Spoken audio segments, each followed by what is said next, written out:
दोस्तों, किसी को दौलत पे घमंड होगा, किसी को अपनी पर्सनालिटी के ऊपर घमंड होगा, किसी के पास बहुत सारा पैसा होगा उसके ऊपर घमंड होगा। लेकिन दोस्तों, एक छोटा सा कहानी सुनाऊंगा और वो रियल स्टोरी होगी और उसके ऊपर आपको ये चीज़ मैं एहसास दिलाना चाहूँगा कि आपके पास जो भी है, आपके अच्छे खासे शरीर मिला, अच्छा खासा बॉडी मिला आपको, या फिर आप बहुत खूबसूरत हो या बहुत आपके पास पैसा हो, लेकिन अगर आप घमंड करते हो तो आज एक स्टोरी के माध्यम से समझाना चाहूँगा कि वो सारी चीज़ें बेकार हैं और जीवन में कभी भी इंसान को खुश रहना चाहिए और हर किसी के साथ मिल के रहना चाहिए, चाहे आपके पड़ोसी हो, आपके दोस्त हो, आपके रिलेटिव हो या फिर आपकी फैमिली हो, हर किसी के साथ मिल के रहना चाहिए। क्योंकि आपका जो जीवन मिला है वो जीवन दोस्तों कहीं न कहीं अच्छी जीवन जीने के लिए मिला है। तो दोस्तों, मेरा नाम मिथिलेश कुमार दांगी है और मैं ब्लॉग बनाया करता हूँ और डेली का ब्लॉग होता है। उसी प्रकार से आज मैं भी ब्लॉग बनाने के लिए शुरुआत ही किया था कि जैसे मैंने ट्रेन में चढ़ा और वहाँ पे देखा कि एक व्यक्ति था वो जो सोया हुआ था। तो वैसे ट्रेन में लोग मिलते रहते हैं कि वो नशा विशा करके और वो सो जाते हैं, पड़े रहते हैं, कोई दुनिया से कोई लेना देना नहीं। लेकिन जब उस व्यक्ति को चढ़ा तो ऐसा कुछ लोग थे एक दूसरे से बात कर रहे थे और जब लगा कि यार बात कर रहे हैं कुछ तो उसको देखा, तो देखने के बाद लगा कि नहीं, ये व्यक्ति को कुछ हुआ है। क्योंकि उसके जो कपड़े थे वो कपड़े प्रॉपर तरीके से उसने पहना हुआ था, इस्त्री वगैरह एकदम जब ये था, बढ़िया था। और अगर एक जो बोलते हैं ना नशा करने वाले व्यक्ति होते हैं, वो घरदोले टाइप के होते हैं, उनको देख के ही पता चलता है कि ये बेवड़ा ही है, तो उसके ऊपर कोई ध्यान ही नहीं देता है। लेकिन इसने कपड़े वगैरह अच्छे पहने थे, तो जब एक दूसरे से बात कर रहे थे तो वहाँ फिर लोगों से बातचीत होने लगी, फिर एक दूसरे से बात हुई तो पता चला कि उस व्यक्ति को वो कुछ देर पहले वो सही था और वहाँ पे उसको घबराहट टाइप की हुई, थोड़ा सा वो छटपटाया, वो सीट पे बैठा था, वहाँ से खड़ा हुआ और खड़ा होने के बाद वो नीचे बैठ गया, गिर गया और वो वैसे उसी की तरह वो वहीं पे मतलब चुपचाप ऐसे ही जैसे सोते हैं वैसे वो सो गया चुपचाप। तो उन लोगों ने बोला कि हम लोगों ने आरपीएफ वाले में नंबर पे भी कंप्लेन किया हो, ट्रेन में जो आगे गार्ड होता है, जो ड्राइवर होता है, उसको भी जाके हम लोगों ने बोला है कि आप ऐसे ऐसे हो गया है, ट्रेन आप रोक दो, लेकिन उसके हाथ में नहीं होता है कि वो ट्रेन को रोक दे।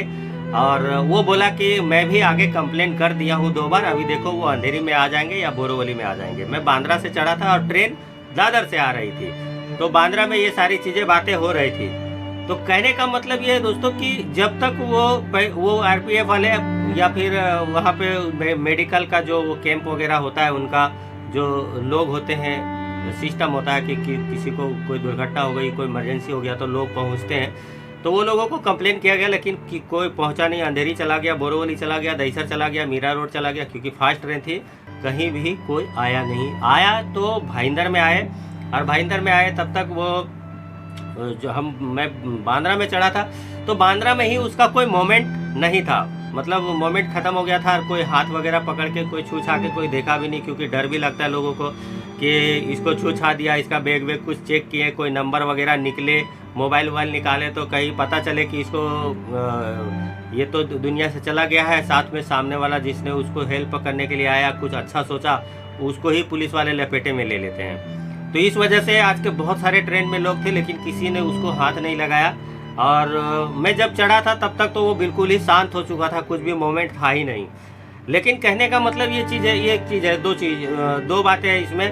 पहला, एक तो रेलवे वालों के सिस्टम इतना बेकार है कि आधा से पौना घंटा तक कोई पहुंचा नहीं। अब यहाँ पे एक चीज़ है कि बोलते हैं कि अगर हेल्प नंबर है ऐसा कि महिलाओं को कोई दिक्कत होती है, हेल्प नंबर पे कॉल करो तो तुरंत पहुंचेगी, लेकिन भैया तुरंत नहीं पहुंचती है, इस बात का ध्यान रखें। पहली बात तो जब कॉल लगाओगे तो कोई भी इंसान के साथ कुछ घटना घटेगी, घबराहट में रहेगा और वो कॉल लगाएगा, तो कॉल लगाने के टाइम पे तो 10 ऑप्शन आता है। हिंदी के लिए 1 दबाए, मराठी के लिए 2 दबाए, इंग्लिश के लिए 3 दबाए, और उसके बाद भी आपको क्या हुआ है इसके लिए 1 दबाए, टिकट के लिए 2 दबाए, ऐसा कर करके इतना प्रोसीजर है कि उसमें ही आदमी का दिमाग खराब हो जाता है। ठीक है, तब जाके कहीं वो कॉल लग पाता है। उसके बाद भी ट्रेन नंबर पूछा जाएगा आपको, बहुत सारी चीज़ें पूछी जाएगी। ये नहीं कि हमने अंधेरी पहुंचा है, ये ट्रेन का इतना टाइमिंग बता दो। आजकल मोबाइल में इंडिकेटर है, पता चल जाता है कि अगले स्टेशन में कितना टाइम पे पहुंचेगा, कितना बजे का उसका टाइमिंग है। लेकिन आपको इतना फॉर्मेलिटी पूछेगा कि आप कॉल ही नहीं लगा पाओगे, और कॉल वही लगा पाएगा जो व्यक्ति शांति से रहेगा। और आज मॉर्निंग की जो व्यवस्था थी, पौना घंटा तक कोई आया नहीं, ना तो आरपीएफ वाले आए, ना तो रेलवे का कोई स्टाफ वगैरह आया जो मेडिकल वाले होते हो, कुछ भी नहीं आया। ठीक है, तो पहला तो ये कि आप कभी भी कहीं भी सफ़र कर रहे हो या कहीं भी हो, आप किसी भी चीज़ें किसी के ऊपर भी भरोसा करके ना चले कि आपको हेल्प मिलेगा, सपोर्ट मिलेगा। अपनी सुरक्षा, अपना हेल्थ की ध्यान आप खुद रखें, और आपका सामान भी अगर हो तो सामान के भी रक्षा आप खुद करें।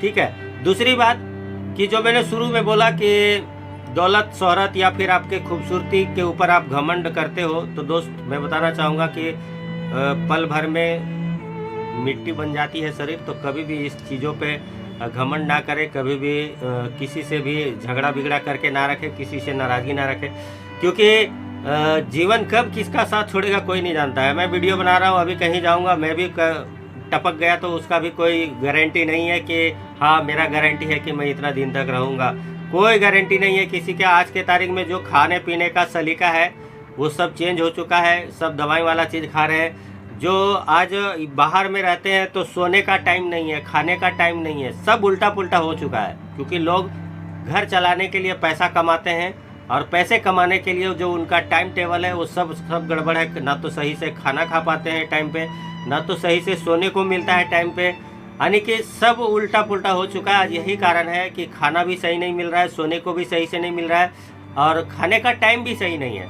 तो यही कारण है कि लोगों को अटैक आते हैं, मिर्गी की बीमारी आती है, और भी बहुत सारी बीमारियां आपके पेट के द्वारा हो जाता है, और कहीं ना कहीं कब इंसान को क्या हो जाता है उसका कोई भरोसा नहीं है। तो दोस्तों कभी भी किसी भी चीज़ पे घमंड ना करें। तो ऐसी बहुत सारी कहानियां हैं आसपास, अगर आप देखोगे तो अच्छे खासे व्यक्ति पता चलता है कि वो कल तो सही था, उस फलाने आदमी से बात कर रहा था, कल उसको देखा था मैं, और आज ऐसे कैसे हो गया उसको।